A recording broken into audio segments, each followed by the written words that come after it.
my daughter turned 14 this past Monday, and I was baking her a cake. And I just got the Duncan Hines. I'm not going to lie. I can't do anything from scratch. But then I just took a moment to look at what was in the icing, with which you would use to write happy birthday. Everything in there was red dye number this, yellow dye number that, green dye number this. And I thought, this could alternatively read carcinogen X, carcinogen Y. And that's where I drew the line. I'm sure there were tons of seed oils and so on in the cake itself. But my point is, how does that even make its way onto the shelf, where the vast majority of people have no idea that all those dyes that are in our food, but not in the Europeans, can cause cancer? And so I'm giving my child cancer for her 14th birthday, which is a no.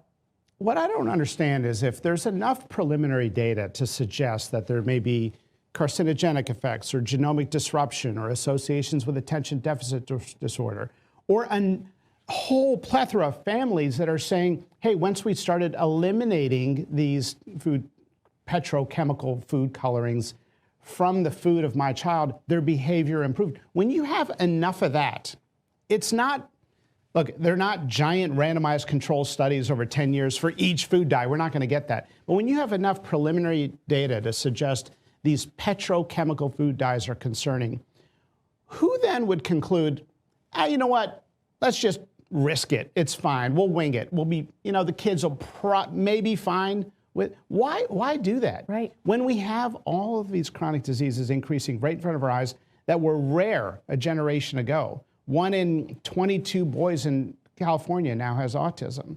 I mean, when you see these statistics, who says, you know what, it might be, some of these ingredients have been suggested. Europe doesn't have them. They don't need them. The food prices are not higher because they use beet juice and carrot juice and watermelon juice. I know you had Vani Hari on.